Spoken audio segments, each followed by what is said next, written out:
Good afternoon, Facebook, YouTube, Twitter, and Google+. This is Rich again, back for your second video blog of the day for Saturday, February 20th, 2016, around 3:58 in the afternoon, Belleville, Massachusetts. Sunny day out, highs in the mid-50s, feels more like spring than late winter. The Lowell Winter Fest was today. Not too many winter stuff they were doing. No human sled rides or marshmallows roasted on an open fire. Yeah, it was just too damn warm. But they had all-you-could-eat chocolate, which was decent, but they didn't have the judges for the best chocolate. Plus, they had to have the National Soup tasting inside the Mason Hall in downtown Lowell, but it was a fun day. They even had fried dough there, which they usually don't have because that's usually saved for warmer weather. And some news to report, one little tidbit. Former Major League Baseball player Jim Davenport passed away at the age of 84. So prayers to his family. And that's about it on the news.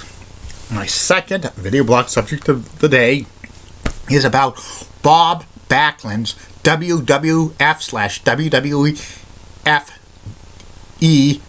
title reign from February 20th, 1978 through December 26th, 1983. Bob Backlund held the WWE title for close to 6 years with a couple of interruptions here and there, but they weren't really acknowledged on WWE TV. Bob Backlund was actually the All-American boy, and he stepped in to be the next long-term face champion of the WWF after like Bruno Sammartino and Pedro Morales. Both Sammartino and Morales were ethnic champions because Sammartino represented the Italians and Morales represented the Hispanic community, which was real big in New York City. Vince McMahon Sr.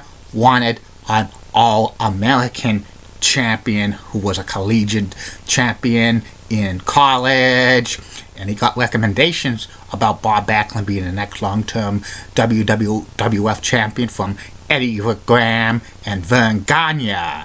And the transitional champion between Bruno and Backlund was Superstar Billy Graham, and Superstar Billy Graham really did not want to be dropping to an unknown wrestler for the title named to Bob Backlund, because the first year Bob Backlund was in the WWF in 1977 through 1978, he was just doing television matches and working at Madison Square Garden, and he was and the other times he was traveling through a lot of regional territories, honing his skills. But Vince McMahon Sr. was committed to Bob Backlund as his long-term champion, even though Superstar Billy Graham protested, says he wanted to have a face run as WWF champion, but Vince McMahon Sr. was committed to Bob Backlund. Bob Backlund beats Superstar Billy Graham at Madison Square Garden on February 20th, 1978, 38 years ago today, when Bob Backlund gave the atomic drop to Superstar Billy Graham, pinned him 1, 2, 3. Graham's foot was on the rope, but the referee didn't see it. It was like poetic justice because Graham beat Bruno Sammartino for the belt in Baltimore, Maryland on April 30th, 1977 with his feet on the ropes. And Bob Backlund was given Arnold Skolin as his manager, who was part owner of the WWF. And for the first year, Bob Backlund's title defenses in the WWF territory were like feuding with Superstar Billy Graham. They went all around the loop: New York, Baltimore, Philadelphia, Boston, having grudge match. They had Sicilian stretchers match, even though both wrestlers are not of Italian descent. Also, Bob Backlund had feuds with Spiros Arion and Ken Patera at the Garden, and Ernie Ladd and Ivan Koloff, and also from time to time, Bob Backlund would travel to Puerto Rico to defend it against a heel Gorilla Monsoon, to Toronto to defended against Billy Robinson and Lord Alfred Hayes, and he had a few matches with NWA World Champion Harley Race at the time in Florida, which were smudges, double disqualifications. The first major feud for Bob Backlund for his reign as champion was in the late fall of 1978 when Bob Backlund teamed with Peter Maivia, who's The Rock's grandfather. They faced off against Victor Vela and Spiros Arion in a tag team match, but halfway through, Maivia did not want to tag to help out Bob Backlund.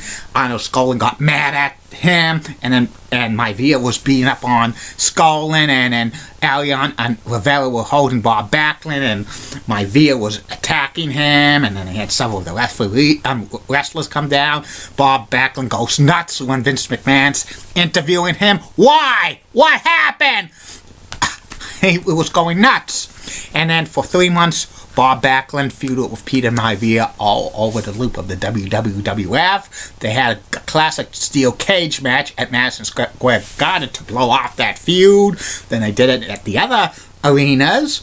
And then Bob Backlund faces off against Greg the Hammer Valentine. And they have a Broadway 60 minutes at Madison Square Garden in the winter of 1979.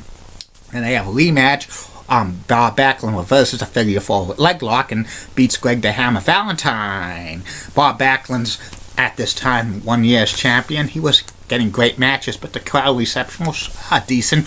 Bob Backlund was monotone on interviews, and he had a kind of a boring personality. People were saying, howdy doody, howdy doody. And Bob Backlund's reign as champion continued. He faced off against Bulldog Bob Brower in the spring of 1979 and had some random title defenses against Jerry Valiant, Johnny Valiant, and Captain Lou Albano. That's unbelievable. Also, he went to Toronto to face off against Nick Bockwinkel for the AWA World title. It was AWA versus WWE title at Maple Leafs Garden, but that ended in a double countout. And then in June of 1979, Pat Patterson, who was the first Intercontinental Champion, had a 4-month feud with Bob Backlund at Madison Square Garden. Patterson was the only wrestler ever to have a world title match against the WWF champion or WWE champion 4 straight months at the Garden. It was unbelievable. They had like a regular match. First time where Patterson won by disqualification. Second time they had a double disqualification. I think third time they did not have a decisive winner. The fourth time they had to blow it off in a steel cage match, which Backlund won. They did this all over the circuit. And then Bob Backlund had feuds with Sweet Hansen, who was like a journeyman wrestler in the Carolinas, but he was no threat to winning the title. And then on November 30th, 1979, in Japan, a tour of Japan, Antonio Inoki beats Bob Backlund for the WWF title. 6 days later, Inoki drops it back to Bob Backlund, but Backlund had interference from Tiger G. Singh, whose son was Tiger Ali Singh of WWE fame in the late 1990s, who was famous for saying, "How low can you go?" That's another story for another day. But that title victory was voided. They gave it back to Antonio Inoki. Antonio Inoki refused to get back the belt. The title was vacant. And then at a Madison Square Garden house show on December 19th, 1979, Bob Backlund beats Bobby Duncombe Sr. for the vacant WWE Championship. But when Bob Backlund beats Bobby Duncombe, the arena announcer Howard Finkel says, "Winner and still WWF World Champion Bob Backlund." And they ignored the title. They ignored the title switch. So technically, Bob Backlund was still WWF Champion, because if it didn't happen on television, it didn't happen. And then Bob Backlund in 1980 feuds with the Wild Samoans, Arthur and Sika. And he has a few defenses here and there against Dusty Rhodes in Japan. And also he faces Hulk Hogan at the Philadelphia Spectrum in New Haven, Connecticut. But they never had a main event at Madison Square Garden.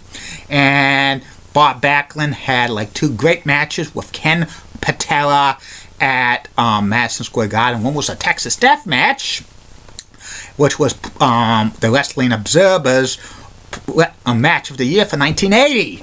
And Bob feuds with also Larry Zbyszko and a few other wrestlers.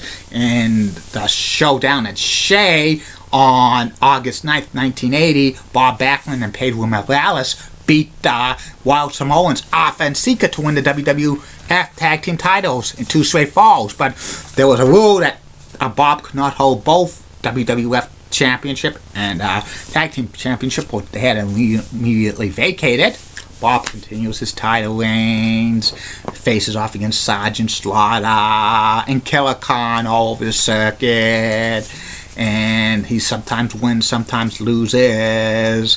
In 1981, Bob becomes 3 years with the championship. He has some great feuds with Stan, the Lariat Hansen, which they have a double disqualification at Madison Square Garden, and then they have a steel cage match at Madison Square Garden. And also Bob feuds with Angelo King Kong Mosca. They have a 2 months feud at Madison Square Garden and all over the loop. And also the Magnificent Morocco, which they have another series of matches all over the WWE loop, including a Texas Death Match.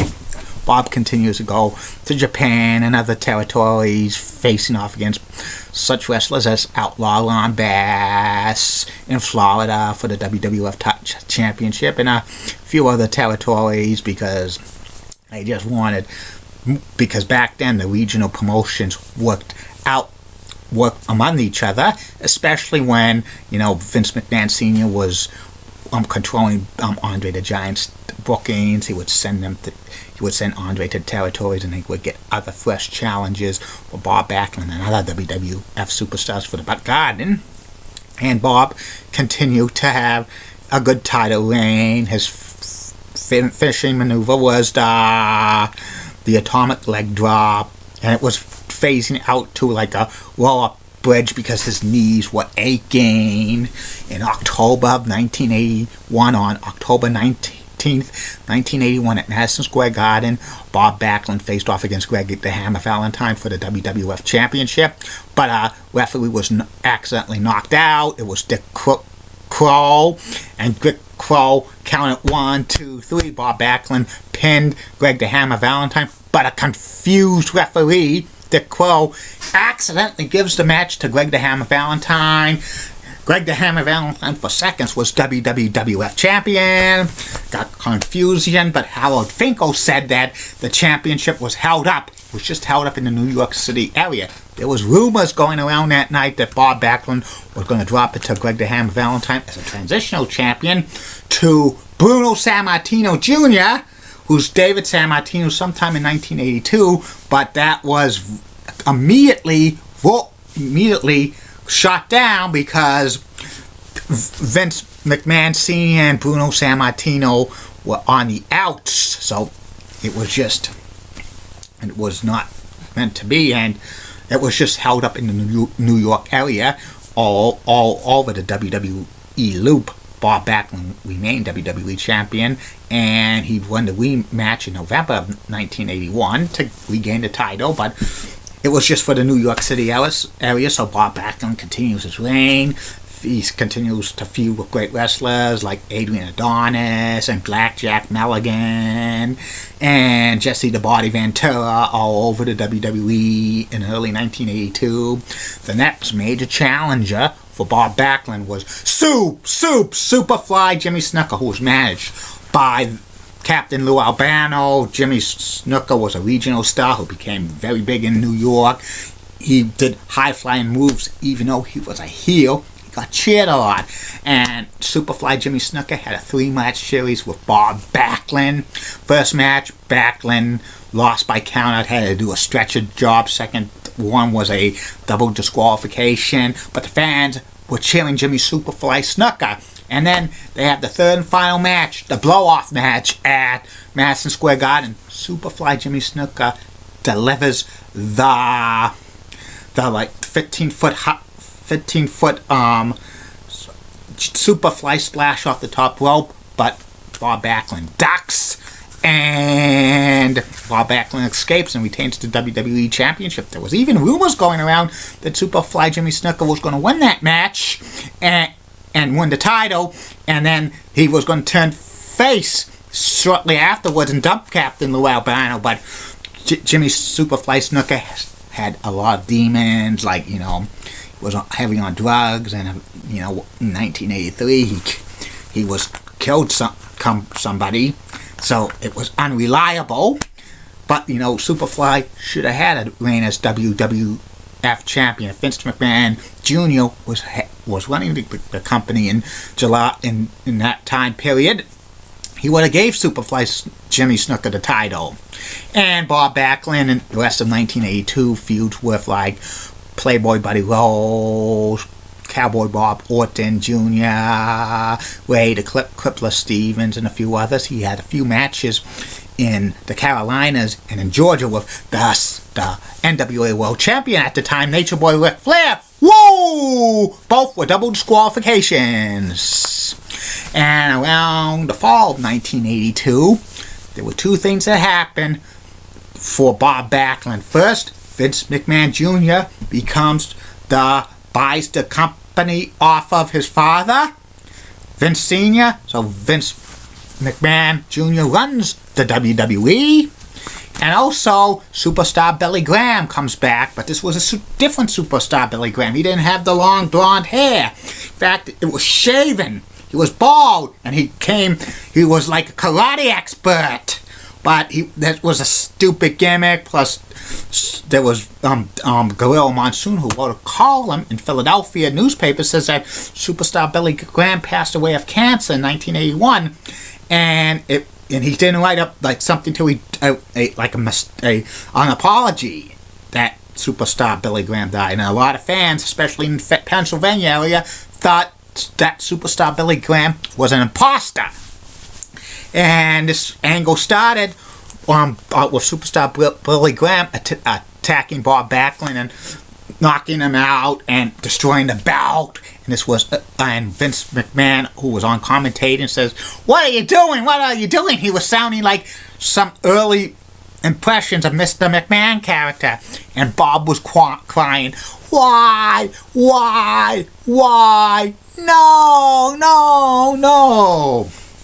And then Bob Backlund and Superstar Billy Graham have a 3-match series at Madison Square Garden over the WWE title. Backlund comes out victorious in a lumberjack match with Sweet Hanson the referee. Sweet Hanson was a heel, but he turned on Superstar Billy Graham during the match. When they played it all over the territory, it flopped, including Philadelphia, because many fans, and especially Pennsylvania, did not think that was the real Billy Graham. And when 1983 rolled around, the fans were booing Bob Backlund a lot. Bob Backlund has challengers like Big John Studd and the Magnificent Morocco, who he actually feuded with 2 years before, and then Sergeant Slaughter. And Vince McMahon Jr. was getting fed up with Bob Backlund as champion, even though it was 5 years. He was looking for a replacement to replace Bob Backlund as his longtime WWE champion. Plus, Vince McMahon was going national, so he was, gobbling up the territories and looking for the next big person to be the standard bearer for the WWF. And Bob Backlund even changed his look. He had red hair. He wore regular wrestling trunks, but then he turned to a singlet and got like a wiffle. And he feuded with Ivan Koloff and other wrestlers during this time period, and he stopped going to other territories because this is when the WWF, when Vince McMahon Jr. took control, he didn't send any of the wrestlers to other territories to help out. Everything exclusively wrestled for Vince Jr. And there was rumors that Vince McMahon wanted a babyface champion long term, but he had to get the belt off of Bob Backlund. In the fall of 1983, Vince McMahon signed Hulk Hogan and from the AWA, and the first thing of business. He wanted Hulk Hogan as WWF champion as soon as possible. But he had to get the belt off of Bob Backlund because he was not going to have Hulk Hogan beat Bob Backlund. Both were faces. There was a rumor that Hulk Hogan was going to be a heel, beat Bob Backlund for the title at Madison Square Garden, but then the fans would instantly cheer Hogan and eventually turn him babyface right off the bat. But that's how Vince McMahon Jr.'s thinking that wasn't his philosophy. There were 3 names that were considered to beat Bob Backlund as a temporary champion. One was Ivan Koloff. He actually mentioned this in his book in 2007. Is that wrestling fake? Ivan Koloff was WWF champion before in 1971 for only 3 weeks. He was dropping it from Bruno Sammartino to Pedro Morales, but Ivan Koloff told Vince McMahon he couldn't do it because he signed a deal to go back to work for Mid-Atlantic. But that would have been something because this was the height of the Cold War with Russia, and Hulk Hogan was like USA. It would have been perfect. The second wrestler was considered. The Masked Superstar was Bill Eadie, but Bob Backlund kind of shot that down idea because the Masked Superstar was not a collegiate wrestler or had amateur background. Plus, he didn't want to drop it to a masked wrestler at all. And the third one was considered to beat Bob Backlund for the WWF Championship, the Iron Sheik, who was managed by Classy Freddy Blassie, who was the Ayatollah Blassie. The Iron Sheik had a legitimate amateur background, so the Iron Sheik was chosen to beat Bob Backlund at Madison Square Garden in December of 1983, a couple weeks before the match took place. The Iron Sheik had the club challenge like that, and Bob Backlund accepted it. But when Bob Backlund was doing it, the Sheik took the other club and knocked out beat up his shoulder. And December 26, 1983 was one of the most infamous dates in pro wrestling history. The nearly 6-year reign of Bob Backlund as WWF champion ended when he faced off against the Iron Sheik in Madison Square Garden. And Bob Backlund said that he was not going to give up. Bob Backlund, at this time's famous finishing maneuver was a chicken wing because he had to switch it off because he had knee problems. And Bob Backlund could not get the chicken wing on the Iron Sheik, and the Iron Sheik had the camel clutch on Bob Backlund. Bob did not want to give up, but his manager, Arnold Skaaland, threw in the towel, and that was the same as a submission. The Iron Sheik beats Bob Backlund for the WWF Championship at Madison Square Garden, ending a nearly 6-year reign, and the Iron Sheik was going crazy, and it was the first and only WWF Champion world title that Classy Freddy Blassie managed, and it was the Iron Sheik. A month later, the Iron Sheik lost it to Hulk Hogan. What did I think about Bob Backlund's 6-year title reign as WWF champion? It was a great title reign the first 4 years when Vince McMahon Sr. was running the ship, because he wanted Bob Backlund as his long-term champion, and if Vince McMahon Sr. did not sell to Vince Jr., there would be a great possibility that Bob Backlund would probably eclipse Bruno Sammartino's record of the longest title reign of WWF history with 7 years, sometime in 1985, if Vince McMahon was alive or still ran the company. But when Vince Jr. bought it from Vince Sr., Vince went in a different direction, and the fans were getting tired of Bob Backlund being champion, and the fans were turning against him. And eventually, that was a good move to get him off the belt, and the Iron Sheik was perfect to be the transitional champion.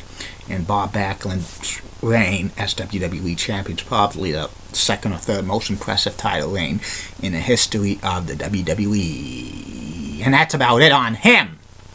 And be back with the third and final video blog on night, which will be about my personality profile, Wheel of Fortune co-hostess Vanna White. Keep calm! everybody. I'm a truly budding guy. Molly Rose Blood, WCCO rocks and has nice legs. Elizabeth Hyde is so stunning. She's the best. She just got nice legs as well. Amy Swenzy's so awesome. Barbara Gibbs of ABC 11 has that sweet southern accent. And in the words of Gorilla Monsoon, WWE Hall of Famer, highly unlikely. Don't forget Facebook, YouTube, Twitter, and Google+. Send me questions, comments, concerns, shout-outs, plugs, or video suggestions. It will be taken care of. See you later.